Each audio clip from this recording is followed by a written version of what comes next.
Kate, I understand that NeHC has recently released its patient engagement plan. That's front burner for you. Can you tell us a little bit about that? Sure, yes, Bernie.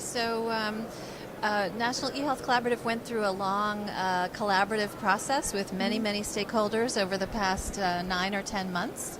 And we just, within the last 2 weeks, released a patient engagement framework, which essentially defines the characteristics or attributes of a patient-engaged organization and the phases of progression that an organization can go through to become increasingly patient-engaged. So it's really about leveraging eHealth tools to engage with patients, things like sort of at the lower level, if you will, it's sort of providing information and helping them navigate through the system.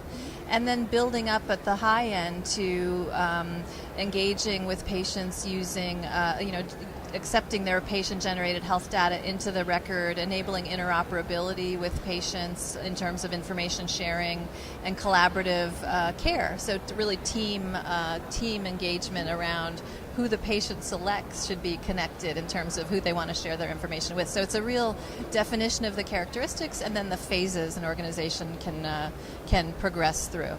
So mobile health plays a big role in this patient engagement.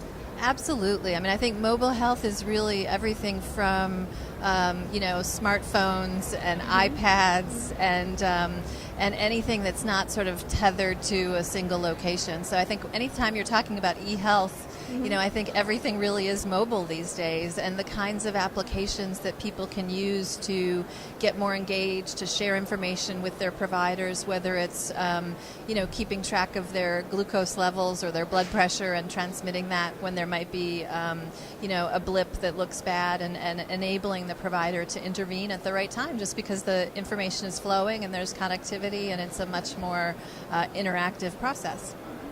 Have you had time to look around the show floor here at the mHealth Summit? A little bit, yes.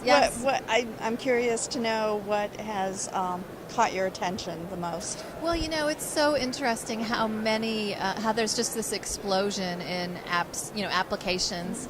And a couple of things that have struck me is thinking about how maybe companies that have been around a while in health IT that are sort of reinventing some of their offerings such that it really is kind of leveraging mobility and leveraging team collaborative care.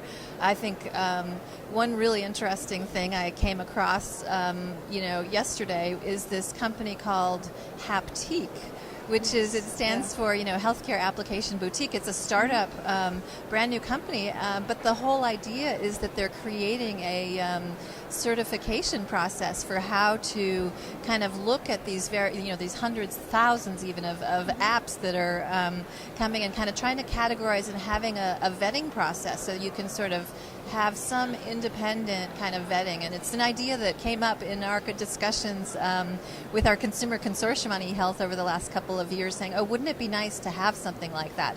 So that was one that just struck me, that it's, it's really brand new, but given the explosion in all this stuff, I think it's going to be really important for people to have some sort of way to, trust that something's been vetted, and both the standards, but also the kind of the evidence base that the apps are based on, and the user interface and those kinds of things. I think things like that are really important as we have this huge explosion in new technologies around mobile health. Okay. Well, thank you very much. Thank you.